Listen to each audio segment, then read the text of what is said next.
کون سا 10واں کس امام نے منایا؟ عید پر 10واں؟ یہ دراصل عید الفطر پر ہی 10واں منا رہے ہیں، یا عید الاضحیٰ کی اہمیت کو کم کرنے کے لیے کیا کہتے ہیں حضرت مسلم کی شہادت ہوئی گزشتہ روز، ہم کیسے منا لیں؟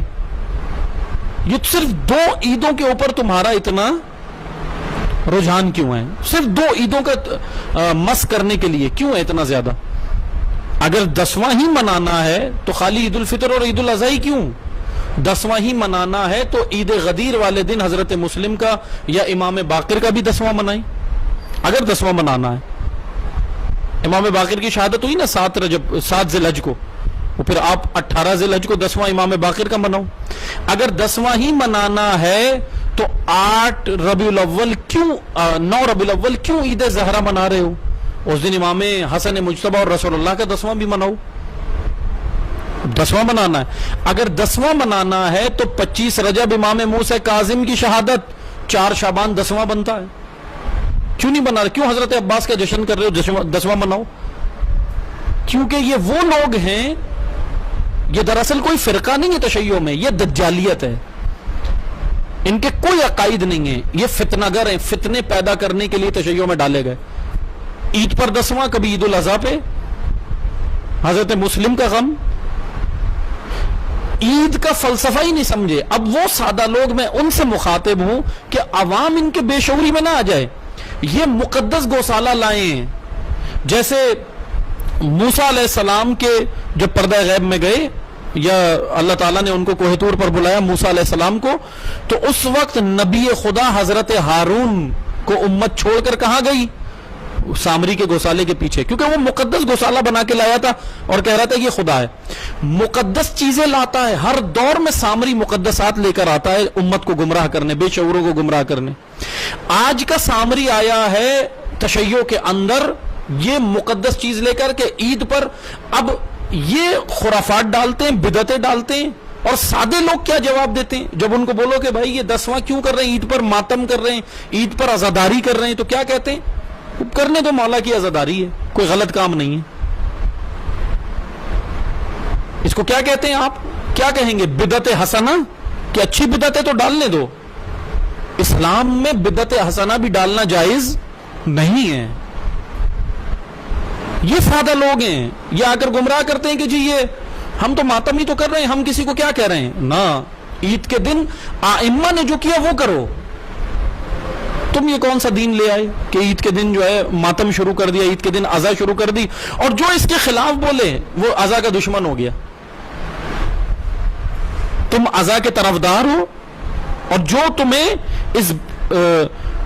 ان ساری بدعتوں کو روکنے کے لیے جو اقدامات کرے وہ عزا کا دشمن ہے، وہ عزاداری کا دشمن ہے۔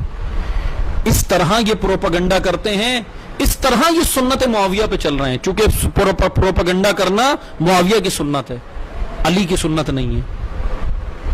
عزیزان محترم، بس میں یہ عرض کروں گا، ان پر توجہ کریں۔ عید الفطر اور عید الاضحیٰ یا عیدین امت کے اجتماع اور امت کی طاقت کے روز ہیں۔ روز جمعہ امت کی طاقت کا روز ہے۔ امام باقر علیہ السلام یا امام سجاد علیہ السلام نے جب مسند حکومت، چونکہ امام کا حق تھا، اب یہ روایت لاتے ہیں، میں ایک اور عرض کروں، یہ روایت لائیں گے جی مولا نے دیکھو عید کی نماز کے بارے میں کیا کہا، جمعے کی نماز کے بارے میں کیا کہا، کہ یہ ہمارا حق تھا، وہاں پہ طاغوت بیٹھا ہے۔ امام نے کس کے بارے میں کہا تھا؟ تم امام کے کلام کو زیادہ بہتر جانتے ہو، تم اتنے بڑے عالم ہو گئے۔ امام نے کیا کہا تھا کہ بنو امیہ کے امام جمعہ و جماعت، بنو امیہ کی طرف سے مقرر کردہ، بنو امیہ کی حکومت اور حکومتی مقرر کردہ جتنے امام عیدین اور امام جمعہ تھے، ان کو امام نے کہا کہ یہ حق ہمارا تھا۔ اور ان جہلاء نے جان بوجھ کر یہ من گھڑت چیزیں ڈالی کہ وہ حدیث اس کو اٹھا کر کہاں پر فٹ کیا انہوں نے، کہ یہ تو امام نے سب کے بارے میں بول دیا، اب جو بھی جمعہ پڑھائے گا، اب جو بھی عیدین پڑھائے گا، وہ حق کے امام باقر اور حق کے امام سجاد کو غصب کر رہا ہے۔ انہوں نے یہ باقاعدہ یہ کس کے اوپر؟ شیعہ علماء کے اوپر ہی یہ ڈال دیا کہ اب آپ بھی نہیں پڑھا سکتے۔ اگر شیعہ عالم جمعہ پڑھائے گا، شیعہ عالم عیدین پڑھائے گا، تو کہتے ہیں تم نے حق کے امام سجاد غصب کیا۔ یہ ہیں گمراہ کن نظریات۔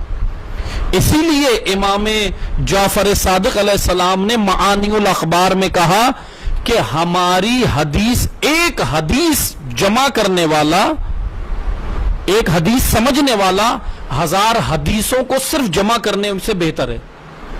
ایک وہ جس نے 1000 حدیثیں جمع کی، ایک وہ جس نے ایک حدیث کو سمجھ لیا. امام نے کہا یہ فقیہ ہے، یہ فقیہ بنے گا. فقیہ بننے کے لیے حدیث کو سمجھنا ضروری ہے، حدیث کو پڑھنا کوئی کمال نہیں ہے.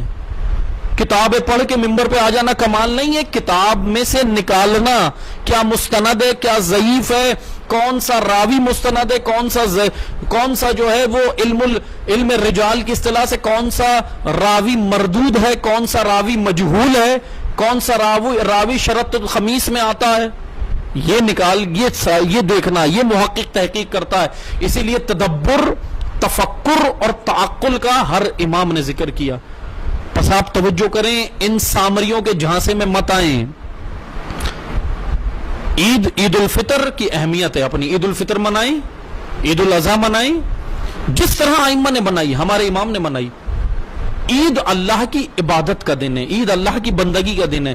عید الفطر، فطرت کے اوپر سے جو آپ نے روزے رکھے، پورے 30 دن ماہ رمضان میں روزے رکھے، انسان کی فطرت سے غبار اٹھا، طبیعت کا غبار ہٹا، غرائز کا غبار ہٹا، شہوتوں کا غبار ہٹا. اب جو فطرت پاکیزہ ہو گئی، اس کی فطرت کی پاکیزگی کی وجہ سے اللہ نے تحفتاً عید الفطر عطا کی ہے. انسان کی فطرت کی پاکیزگی کی وجہ سے، اسی لیے اس کو عید الفطر کہتے ہیں. فطرت سے فطر ہے، فطرت کی وجہ سے فطر کہتے ہیں. یہ عید فطرت ہے، یہ عید بندگی ہے، یہ بندگی کا روز ہے آئمہ کی نگاہ میں. آئمہ کی طرز پر منائیں. اب آپ یہ سارے مثلا کلچر دیکھ کر کے گھومنے پھرنے جا رہے ہیں، ملنے جا رہے ہیں، سوئیاں کھا رہے ہیں، یہ کر رہے ہیں، تو آپ اس کو سمجھو اگر عید ہے تو یہ تو آپ کا کلچر ہے. امام مجتبیٰ کی طرح عید مناؤ، امام حسین کی طرح عید مناؤ، کربلا کے بعد امام سجاد کی طرح عید مناؤ، امام رضا کی طرح عید مناؤ. انہوں نے کب کون سا 10واں منایا؟ انہوں نے کہاں سے منایا؟ اور یہ آج جعلی حدیثیں چھاپنے کا کام کر کے تم لوگوں کو گمراہ کر رہے ہو. واٹس ایپ پہ چلانا اور سوشل میڈیا پہ چلانا جعلی حدیث امام کے نام سے. عوام اتنی سادی نہ بن جائے. یہ آج کی صفین کو سمجھو. اگر آج کی صفین نہیں سمجھے تو پھر کیا فَيَا لَيْتَنِي كُنْتُ مَعَكُمْ کرتے ہو کہ کاش ہم ہوتے، کیا کرتے؟ اگر بے شعور آج بھی، جو آج بے شعور ہے، اگر علی کے دور میں بھی بے شعور ہوتا تو اس وقت بھی وہ یہ نہ سمجھے کہ یہ جو نعرے لگانے والے سمجھ رہے ہیں کہ ہم اس وقت ہوتے تو یہ کر دیتے، وہ کر دیتے. تم اس وقت بھی ہوتے تو تم بھی علی کے اوپر تلوار لے کے کھڑے ہوتے اور کہتے مالک اشتر کو واپس بلاؤ صفین میں. کیونکہ بے شعوری دشمن ہے. شعور